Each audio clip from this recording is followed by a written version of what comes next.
Bonjour, ma Espérance. Un jour, on voulait ouvrir le gaz. Oui, monsieur. On voulait mettre fin à nos jours, ma mère et moi. Parce qu'on n'était que tous les deux, on était seuls. Et la solitude, il n'y a pas plus pire que la solitude. Quand tu es enfant, quand tu subis une excision, par cet acte, on est en train de te dire que même ton propre corps ne t'appartient pas. Pendant 7 ans, il a fait ses visites nocturnes et il a abusé de moi. J'avais honte et au final, on finit par se sentir coupable. Si on se lance sur le sujet de l'enfance abusée, ça va être un torrent qui va emporter beaucoup sur son passage. Un témoignage sans précédent est en train d'ébranler le milieu du sport français. La carrière et la vie brisée de la championne de patinage artistique, Sarah Abitbol.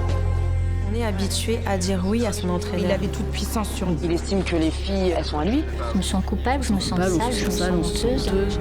Pendant des années, il a fait des centaines de victimes en les agressant sexuellement et physiquement. Et il avait soit besoin de manger, soit besoin qu'on lui gratte le dos. Il était assisté dans toutes ces tâches. Je pense qu'il n'y en avait aucune qui faisait de manière indépendante. Elle ne pouvait faire que ce que lui avait décidé. C'était sa manière à lui de garder une constante emprise sur elle.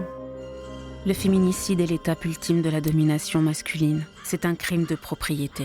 En 2019, 150 hommes ont tué leurs femmes.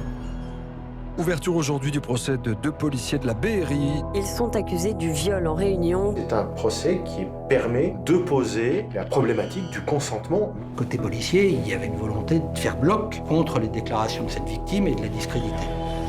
Voilà une classe qui se tient sage. C'est là qu'on se dit, et vraiment, ils se sentent dans un grand sentiment d'impunité.